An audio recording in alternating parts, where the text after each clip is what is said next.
In the summer of 2021, a wildlife biologist named Marcus Treadwell was mapping vegetation on an unnamed island in the Atchafalaya Basin, the largest river swamp in the United States, when his GPS unit stopped making sense. The island wasn't on the survey maps, not on the 2019 aerial photographs, not on the Army Corps of Engineers charts he'd been working from for 11 years. It was roughly 4 acres of elevated ground, completely surrounded by black water, and the trees growing on it were old, deeply old, the kind of centuries-thick cypress and live oak that takes more than 200 years to reach that diameter. He pulled his flat-bottomed boat onto the muddy bank and walked inland. 20 minutes later, he was standing over the first object and already reaching for his phone. By the time he'd found the second, he'd changed his mind about who to call. What Treadwell eventually reported to a regional archaeologist at Louisiana State University touched off one of the most quietly extraordinary investigations in the recent history of American archaeology. 20 objects, distributed across a 4-acre island that no modern survey had ever recorded, in conditions that suggested deliberate placement and extraordinary antiquity. Some were immediately recognizable. Some were not. Some still aren't. If you've driven through Bayou country and felt that particular sensation of being watched by something older than you can explain, this video is going to hit differently. Subscribe right now and don't go anywhere, because object number 1 is the reason none of this has been on the evening news, and the reason for that is more unsettling than the object itself. Number 20 was the object that made Treadwell stop walking. He almost stepped on it. It was a ceramic vessel, roughly the size and shape of a softball, resting in a small depression in the soil, as if it had been set there with care rather than dropped or lost. The exterior was covered in a crosshatch incision pattern that had been applied before firing, and the clay itself was fired at a relatively high temperature, noticeably harder than typical hand-built earthenware from the region. The color was a deep red-orange with black smudging consistent with fire clouding, a common result of open fire or pit firing. What immediately caught his attention was the rim. It had been deliberately broken, snapped cleanly at a point about a third of the way around the circumference, and the break showed significant weathering, meaning it had been broken a very long time ago. Archaeologists recognize intentional vessel breaking as a ritual practice documented across dozens of indigenous cultures from the American Southeast and beyond. A practice sometimes called killing the object, releasing whatever spiritual property the vessel held so that it could accompany the dead or be offered to a non-human recipient. This was not a discarded pot. It was an offering that had been formally completed. Number 19 was 30 feet northwest of the bowl, and it was the moment the biologist started taking photographs of everything he could see without touching anything. It was a wooden post, about 4 feet of it still standing above ground, the rest presumably rotted below the surface. The wood was bald cypress, which is locally abundant and exceptionally rot-resistant. One of the reasons that cypress lumber from trees felled 2 centuries ago is still sometimes found in serviceable condition in old Louisiana buildings. This post had been worked. Its upper end had been carved into a shape that the archaeologist who first examined the photographs described, carefully and with considerable qualification, as a face. 2 shallow oval depressions for eyes, a horizontal incised line for a mouth, no nose. It was the absence of a nose that the specialist found most interesting, because that particular configuration, eyes present and mouth present, but nose deliberately omitted, appears in carved wooden post figures documented from several Gulf Coast cultures, and is sometimes interpreted as marking a boundary between the living world and another kind of space. The post was standing on the edge of what turned out to be a defined area. The next 18 objects were all inside it. Number 18 was a cache of worked flint, which by itself would be entirely unremarkable in Louisiana archaeology. Flint tools, flint flakes, flint debitage, these are found constantly throughout the region. What was unusual about this cache was the number, the variety, and the origin of the material. There were 43 pieces total, ranging from finished points to what appeared to be partially worked blanks, and they were made from at least 4 distinctly different types of chert and flint. One type matched local Louisiana sources. The other 3 did not. Petrographic analysis eventually traced the non-local material to sources in Arkansas, in central Tennessee, and in northern Florida. Someone had brought stone from at least 3 other regions and deposited all of it together in a single place on an island that didn't appear on any map. The deliberateness of that collection is not something that happens by accident or attrition. Someone curated this. Number 17 brought the first indication that the island's history might be longer and stranger than anyone initially assumed. It was a shell midden, a concentrated deposit of discarded shells from consumed mollusks, which are extremely common archaeological features in coastal and riverine Louisiana. What was uncommon was the stratigraphy. When the team carefully excavated a test column through the midden, they found 4 distinct cultural layers, each separated from the next by a thin band of sterile sediment, meaning there had been 4 separate periods of occupation at this spot, each separated by enough time for sediment to deposit and stabilize between them. Radiocarbon dates from organic material in the 4 layers eventually came back at approximately 350 CE, 900 CE, 1350 CE, and 1680 CE. This island had been returned to, repeatedly, across more than 13 centuries. Whatever it meant to the people who used it, the meaning was durable enough to survive through the rise and fall of the Mississippian culture, the first European contact period, and well into the colonial era. Number 16 was a copper celt, which is a type of ungrooved axe or adze head made from hammered native copper. Copper celts are known from the archaeological record of the American Southeast and Midwest, and they appear most frequently in elite burial and ceremonial contexts. This one was about 7 inches long, beautifully formed, with a smooth working edge that showed no evidence of use wear. It was never used as a tool. It was placed here as something else. The copper showed a greenish patina consistent with long burial in moist soil, and isotopic analysis matched it to native copper deposits from the Great Lakes region. Most likely the same Keweenaw Peninsula source documented for copper objects found at dozens of Mississippian-era sites. Someone carried this object from the shores of Lake Superior, more than 1,000 miles away, through the river systems of the continent's interior, to this 4-acre island in a Louisiana swamp. That journey is not a small thing. It represents either an individual act of extraordinary range, or a trade network of extraordinary reach, or both. Number 15 is the one that changed the tone of the project, and I want to be specific about why. It was a ceramic figurine, about 5 inches tall, depicting a human figure in a kneeling position with both hands raised, palms outward, in what appears to be a gesture of offering or supplication.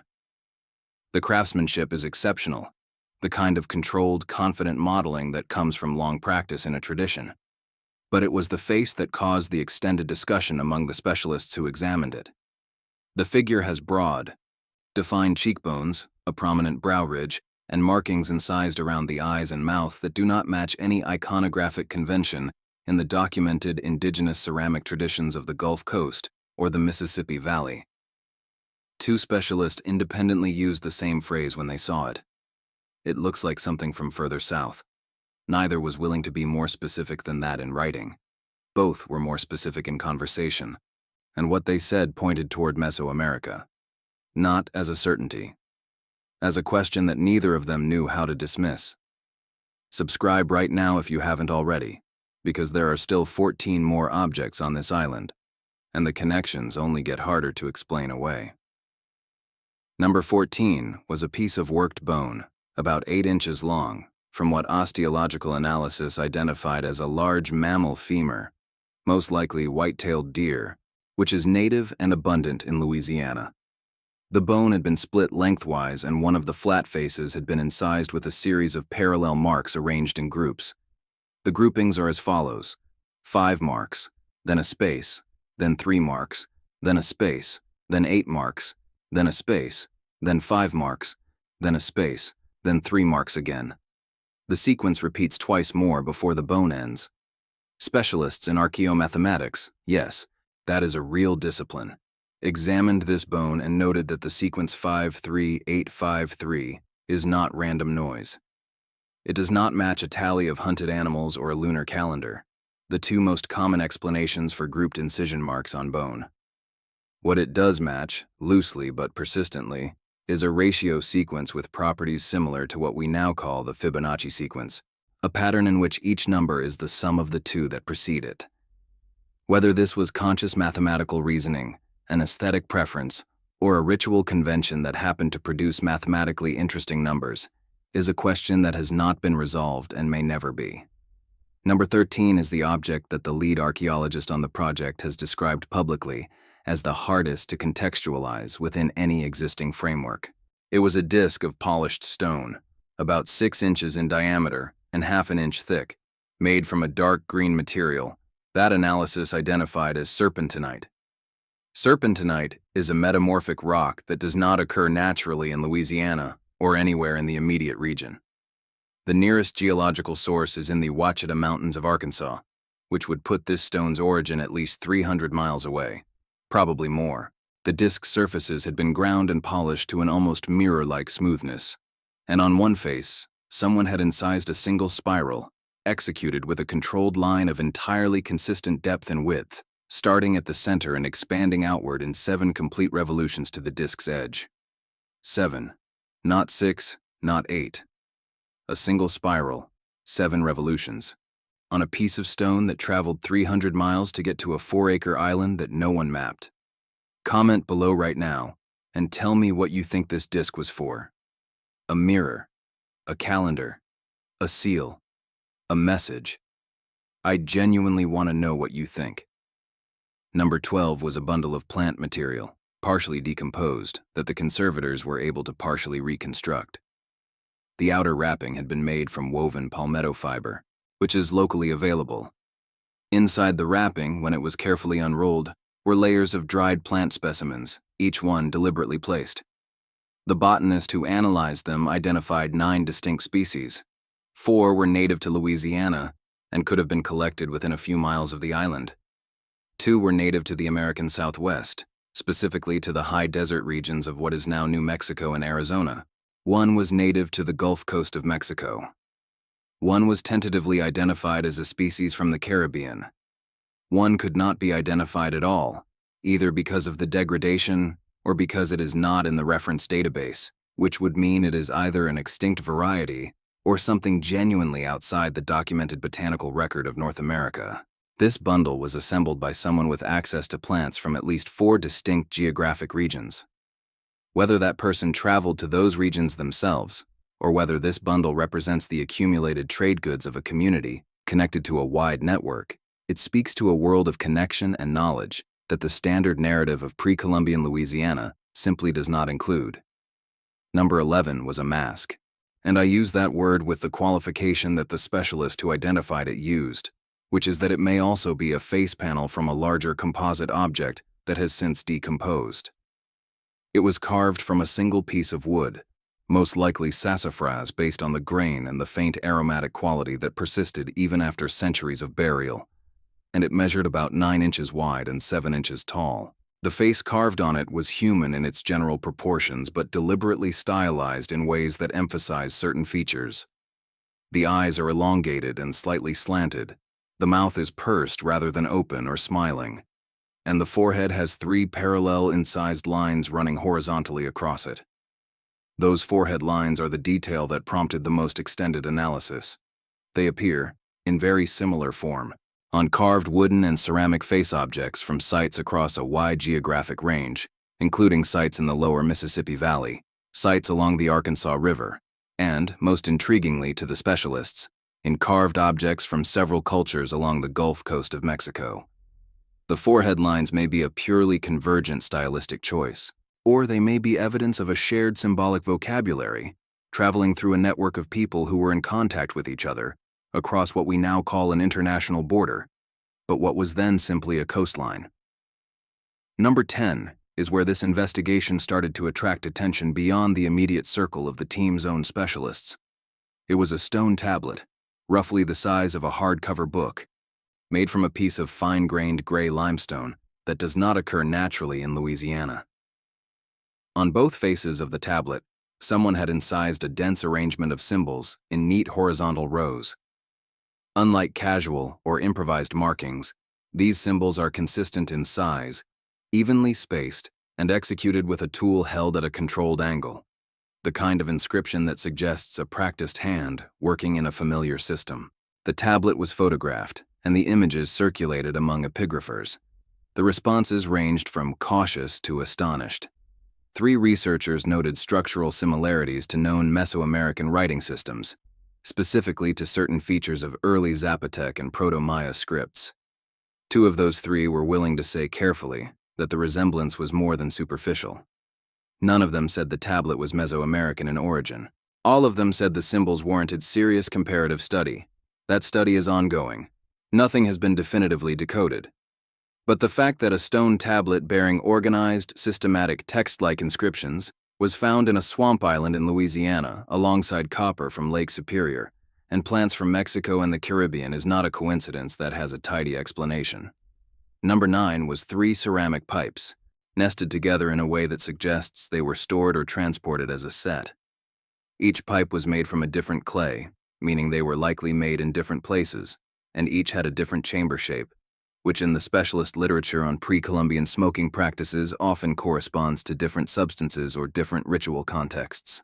The smallest pipe had a residue inside the bowl that chemical analysis identified as consistent with tobacco, specifically Nicotiana rustica, a potent variety used ceremonially rather than recreationally, and native to the Americas broadly, but associated most strongly with ritual use in the eastern woodlands and the Midwest. The largest pipe had a residue of a different compound, one that the chemists flagged as potentially psychoactive, but were not able to fully characterize from the small available sample. The middle pipe appeared to have never been used, never lit, never packed, placed into the set as a third element that was present but not activated. Whether that represents an offering, an anticipation, or something else entirely, no one has been able to say. Number 8 was an effigy figure made from fired clay, roughly 12 inches tall, depicting a figure that is not human. The body shape is roughly humanoid, bipedal, but the proportions are unusual. The limbs are long relative to the torso. The head is disproportionately large and nearly featureless, with only 2 small circular depressions for eyes and no other defined features. The figure stands on a flat base that appears to have been designed for stability, suggesting it was made to be displayed in a standing position. What strikes the researchers most consistently when they examine photographs of it is the quality of the workmanship relative to the strangeness of what's depicted. This was not a crude figure made by an unskilled hand. The surface is smooth and controlled, the proportions deliberate. Whoever made this had a clear idea of what they wanted to represent. The figure fits no known type in the cataloged ceramic traditions of the American Southeast. It is not an animal effigy. It is not a recognizable deity figure from any documented indigenous iconographic tradition of the region. It is something that someone knew what they meant by, and we do not. Number 7 was a set of 4 stone discs, each about 4 inches in diameter, made from different materials.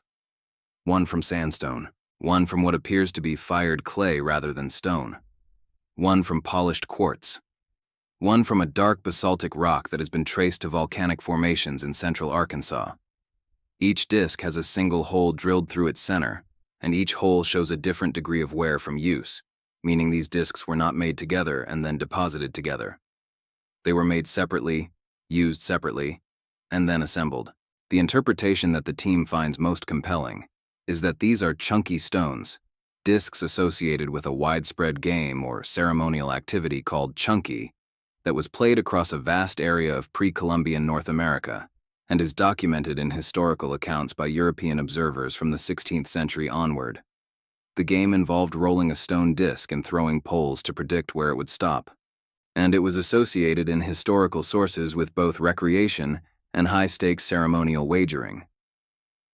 If these are chunky stones, their presence on this island alongside everything else suggests the island was a place where important things happened, not just storage or ritual, but competition, encounter, stakes. Drop a comment right now and tell me if you've ever heard of chunky before today. I'm curious how many people outside archaeology know about it. Number 6 was a piece of worked leather, which is remarkable primarily because of its survival. Organic materials are notoriously poorly preserved in the humid, acidic soils of coastal Louisiana, and the fact that this piece survived at all is a function of where exactly it was buried and the particular chemistry of that spot. It was a roughly rectangular panel, about 8 by 6 inches, and it had been decorated on one face with a combination of painted and incised design. The painted portions had largely faded to a brownish stain, but the incised design remained legible. It showed 2 interlocked spirals, side by side, each executed with the same kind of controlled, even line found on the serpentinite disc from Object 13. The similarity was not lost on the team. The same hand, or the same tradition, or both. The leather itself was analyzed and tentatively identified as white-tailed deer, consistent with a local origin for the material, even if the design may have come from elsewhere. It had been folded and placed deliberately, not crumpled or discarded, but arranged as if it were a document that someone had filed. Number 5 was the most geographically anomalous object on the island in a strictly material sense.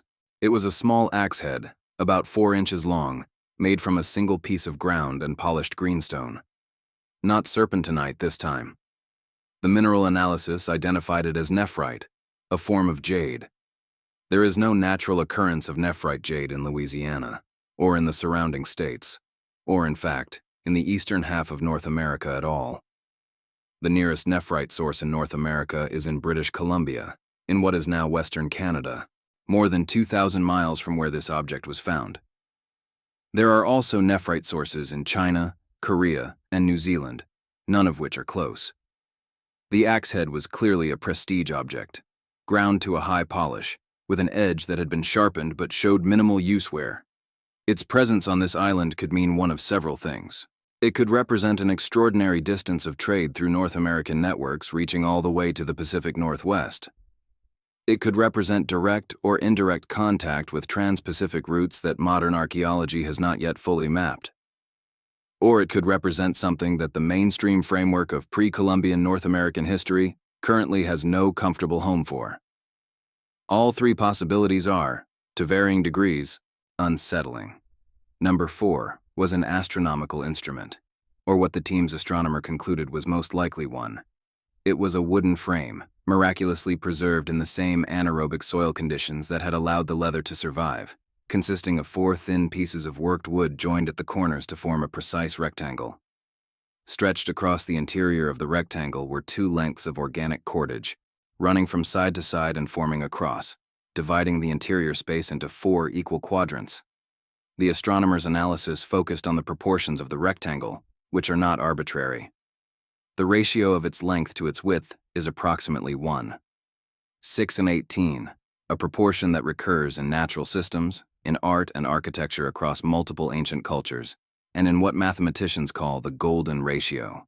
Whether the makers of this frame consciously employed that ratio, or whether they arrived at it through an empirical process of observation and refinement, the astronomer could not say. What she could say was that a frame of precisely those proportions, held at arm's length and aligned to the horizon, would produce consistent astronomical measurements for tracking specific star risings and settings. She tested it herself, using a replica, in a field near Baton Rouge on a clear night in November. It worked. Number 3 was a map, or the closest thing to one yet found on this island, which is a sentence I am aware sounds almost exactly like what I said about the Mississippi Cave investigation. The coincidence is one the team has noted and discussed at length. This one was carved in low relief on a piece of flat sandstone, about 12 by 8 inches, showing a branching river system with what appear to be islands marked at specific junctions, one of which is elevated slightly higher than the others in the relief carving, suggesting a site of particular significance. The geographers on the team overlaid the carving on modern aerial maps of the Atchafalaya Basin and identified a possible correspondence. The elevated island on the carved map, if the correspondence is correct, is the island where the map was found. Someone made a map that marks this island. That act of self-referential cartography, making a map that includes the place where the map will be stored, is either a navigational artifact intended to guide others here, or a statement of cosmological significance, a declaration that this place is the center point around which the surrounding geography is organized. Either interpretation is extraordinary. Number 2 was a second piece of writing, and its relationship to the tablet from object number 10 is impossible to ignore. This one was on a fired clay tablet, slightly smaller than the stone one, and while the symbols are not identical to those on the stone tablet, the structural logic appears to be the same. The same general size consistency, the same horizontal organization, the same spacing convention. 2 tablets, 2 different materials, same system. The epigraphers who examined both together became significantly more animated about the clay tablet than the stone one, because clay tablets are harder to dismiss as chance. Clay tablets are a technology. You make them when you intend to write on them. You fire them when you intend for the writing to last. Someone on this island, or someone who brought objects to this island, was operating within a writing tradition, not carving symbols for decoration, not scratching marks for counting, writing. Purposefully, in a system, with the expectation that a reader would exist. Who that reader was, and whether anyone ever read what was written here, is a question that may never be answered. But the question itself has shifted the project from archaeology into something closer to translation work, and the team has begun reaching out to linguists and epigraphers far outside the usual networks of American archaeology. And now we come to number 1. The object that Marcus Treadwell, the wildlife biologist who found the island, has said he thinks about every single day. The object that the lead archaeologist described in a project memo as requiring a new conceptual category. It was found at the geographic center of the island, which the team determined by survey after documenting everything else, as if it had been placed precisely where the mathematics of the island's footprint would eventually direct an investigator. It was wrapped in 3 layers.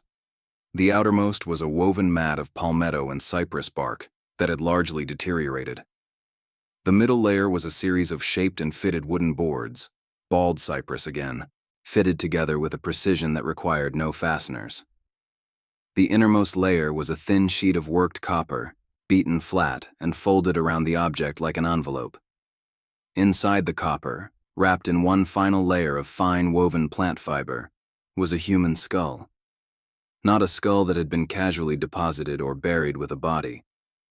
A skull that had been carefully prepared. The cranial surface had been covered in a thin layer of red ochre, applied evenly across the entire exterior.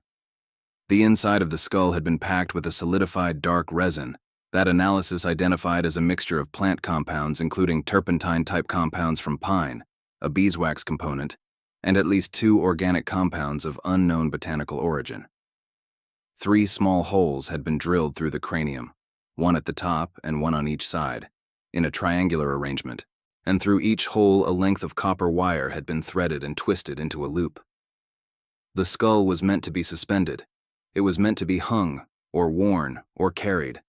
It was the centerpiece of whatever this island was. Whoever this person was in life, in death, they became the anchor of a place that people returned to across 13 centuries. The ochre, the resin, the copper wrapping, the precise placement at the island's center, all of it says the same thing clearly. This person was not forgotten. This person was the reason. The implications of what was found on this island have not been fully processed by anyone who has been close to the investigation. A 4-acre island that no modern survey recorded. A sequence of occupation spanning more than 13 centuries. Objects from the Great Lakes, from the Rocky Mountains, from the American Southwest, from the Gulf Coast of Mexico, from possibly the Pacific Northwest. A writing system on 2 separate tablets that does not match any known script. A nephrite jade axe head from a source that is either 2,000 miles away in Canada, or potentially from somewhere further. A skull wrapped in copper at the center of everything. The reason people kept coming back, across generations, across centuries, across whatever disruptions and transformations and losses the intervening time brought. The standard story of pre-Columbian Louisiana says this basin was home to small, relatively isolated communities of hunter-gatherers and early agriculturalists. This island does not fit that story. Not one object on it fits that story. Something larger was happening here. Something connected and intentional and sustained. Drop a comment right now and tell me which of these 20 objects you think is most significant. Tell me if you think the writing on those tablets will ever be deciphered. Tell me if you think this island was a sanctuary, a trading post, a ceremonial center, or something we don't have a word for yet. The conversation in this community is genuinely the best part of making these videos, and I mean that. Subscribe if you haven't. Share this with someone who thinks American history started in 1492, and I will see you in the next one.